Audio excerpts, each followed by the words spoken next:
Aos fiéis, o evangelho deste domingo de hoje é tirado do Evangelho segundo São Mateus, capítulo 13. Naquele tempo propôs Jesus ao povo esta parábola: o reino dos céus é semelhante a um grão de mostarda que o homem tomou e semeou em seu campo.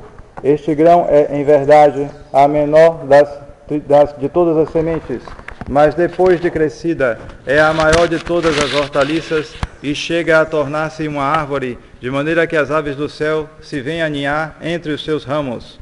Disse-lhes ainda outra parábola: o reino dos céus é semelhante ao fermento que uma mulher toma e mistura em 3 medidas de farinha, até que toda ela fique levedada. Todas estas coisas disse Jesus ao povo em parábolas, e não lhes falava senão em parábolas, para que se cumprisse o que estava escrito pelo profeta: abrirei em parábolas os meus lábios e publicarei coisas ocultas desde a criação do mundo. Podem sentar-se. Nós estamos hoje no 26º domingo depois de Pentecostes e se utiliza para as leituras o 6º domingo depois da Epifania. Amanhã, dia 18 de novembro, é a festa da dedicação das basílicas de São Pedro e São Paulo, festa de 3ª classe. Terça-feira, dia 19, é a festa de Santa Elizabeth da Hungria, duquesa e viúva, com memória de São Ponciano, Papa e Mártir.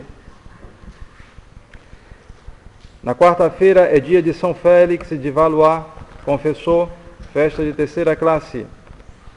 Quinta-feira, dia 21 de novembro, é a festa da apresentação da Santíssima Virgem, festa de 3ª classe.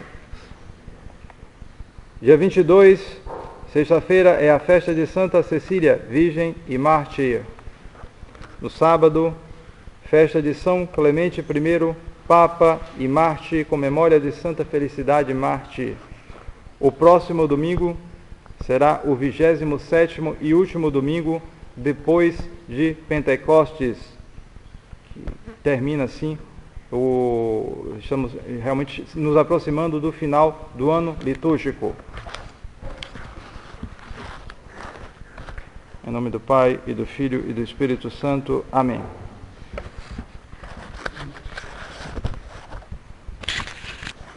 Nós nos aproximamos do final do ano litúrgico e a Santa Igreja nos propõe para hoje, tirado do 6º domingo depois da Epifania,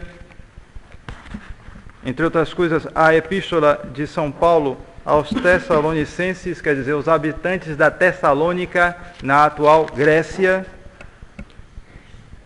onde São Paulo, justamente no início da cristandade, já na primeira geração, os cristãos já estão espalhados também na Grécia, a Grécia pagã.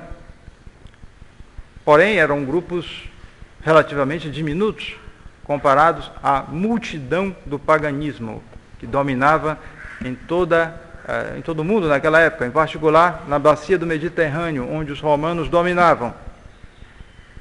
E ele dizia aos Tessalonicenses: damos graças sempre a Deus por vós, pelos Tessalonicenses, fazendo continuamente menção de vós em nossas orações, lembrando-nos diante de Deus nosso Pai da obra de vossa fé, dos trabalhos de vossa caridade e da firmeza de vossa esperança em nosso Senhor Jesus Cristo. E assim justamente ele introduz, digamos assim, este assunto que será melhor tratado justamente por Nosso Senhor no Evangelho que acabou de ser lido, onde Nosso Senhor compara o reino dos céus, e reino dos céus aí pode ser tomado como a igreja. A igreja é o reino dos céus aqui na terra, governado pela hierarquia apostólica. Isso aqui é a igreja. Então,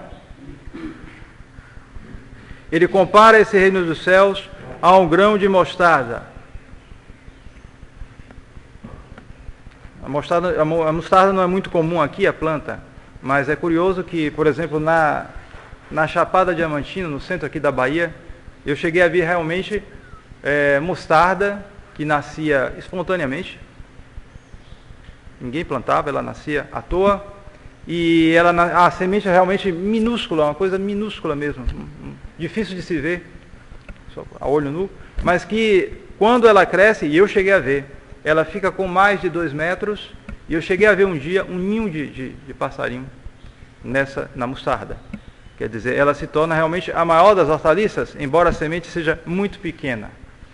Nosso senhor faz essa comparação com a mostarda, e depois ele faz a comparação também com o fermento, uma medida pequena, mas que chega a fermentar toda a massa.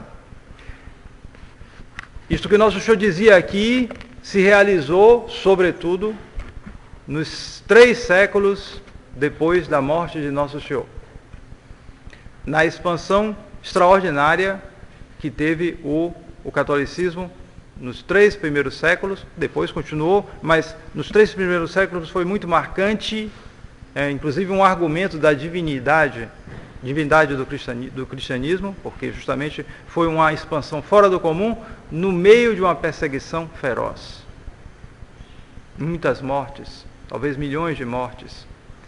E justamente essa perseguição essa expansão não começou somente em Roma, no mundo pagão, mas começou mesmo em Jerusalém, justamente onde ela tinha tudo para não dar certo, porque em Jerusalém era o poder da sinagoga, o poder dos judeus, que não aceitavam de maneira nenhuma e que tinham realmente incitado as autoridades romanas a crucificar Nosso Senhor. No entanto, justamente acontecia com os católicos daquele tempo isso que é descrito aqui por São Paulo. Eles tinham uma abundância de dons, é verdade, mas, sobretudo, o que fazia a força dessa semente é que eles praticavam realmente as virtudes, e em particular aqui São Paulo faz menção das virtudes teologais, ou seja, das virtudes que têm a Deus como objeto. E são virtudes essencialmente sobrenaturais: a fé, a esperança e a caridade.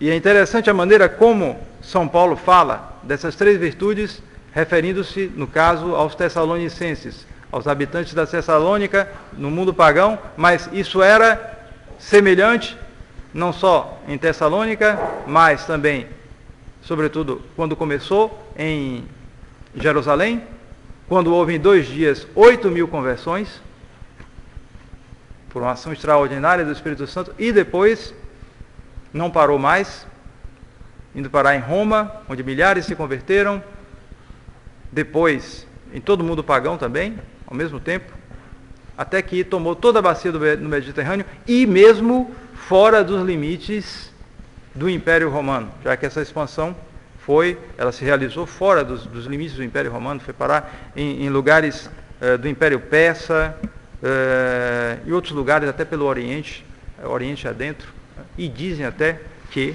chegou-se até a América. Mas justamente aqui fala São Paulo, eles tinham uma fé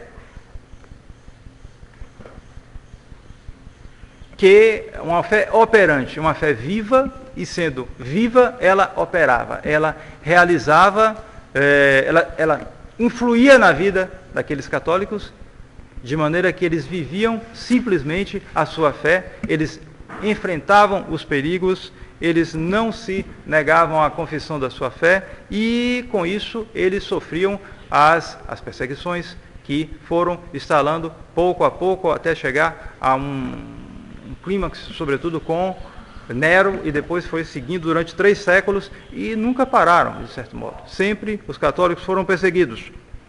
Depois,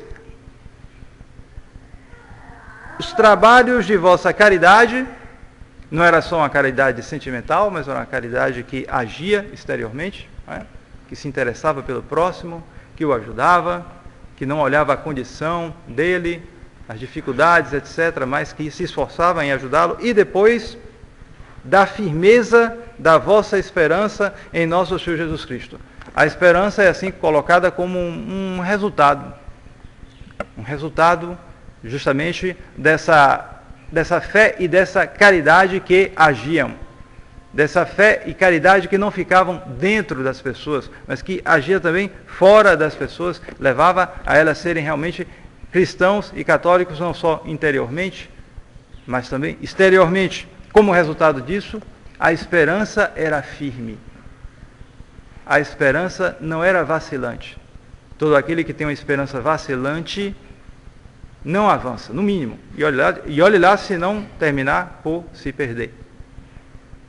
Muitos que se perdem, muitos que caem em pecado, é porque eles têm uma esperança vacilante. Essa esperança é uma esperança que ela fica em dois lados. Ou melhor, ela sobe e desce. Ela sobe para cima, ela espera o céu. Depois, ela espera as coisas da terra. Justamente esse era o caráter predominante da igreja, chamada igreja primitiva, da qual hoje muito se fala e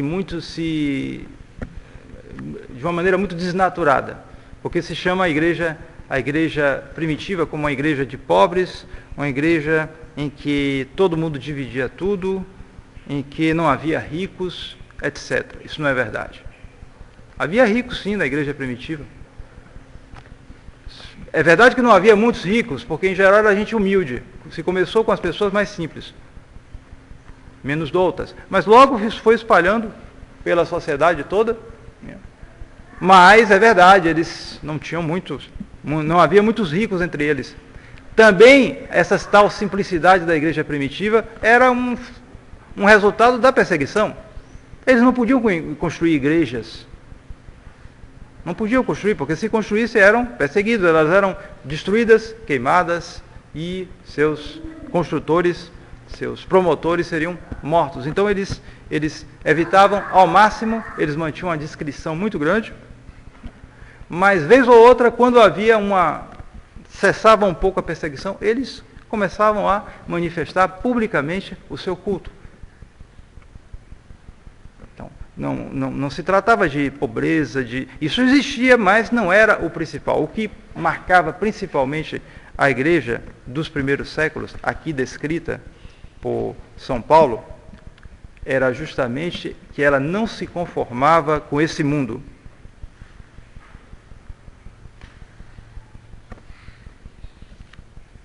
Justamente porque eles tinham uma fé e uma caridade operantes, o exterior deles concordava com o interior. E como o nosso Senhor tinha dito, eu venci o mundo, assim também a fé e a caridade deles vencia o mundo. Vencia o mundo primeiro neles mesmos, para depois vencer no exterior. Vencia o mundo neles mesmos porque eles evitavam e lutavam contra toda espécie de pecado. E a sociedade daquela época era muito corrompida. Ela era, sob certos aspectos, mais corrompida ainda do que a sociedade de hoje, embora a de hoje seja mais sedutora. Esse aspecto é pior, ela é mais sedutora, sobretudo sedutora não só com relação aos pecados contra o sexto mandamento, mas sedutora sob o aspecto intelectual.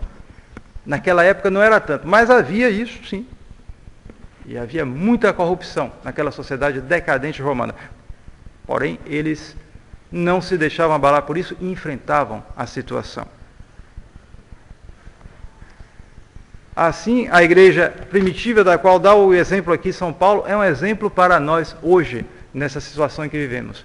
Porque hoje é um mundo de apostasia, é um mundo de sedução, é um mundo que é o resultado daquilo que foi falado, certamente, no domingo passado, quando se falou do joio e do trigo. Quer dizer, a má semente. A má semente ela é semeada na história do mundo uma geração após a outra, uma geração após a outra.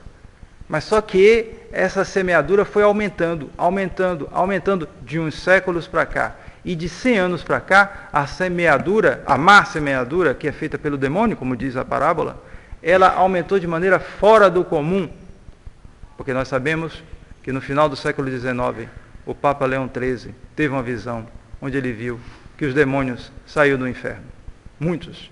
Mas já havia muitos que tinham saído. Mas, a partir do final do século XIX, saiu uma quantidade muito maior, que a gente não sabe, mas saíram para fazer o quê? Para fazer a má semeadura. Para semear o joio.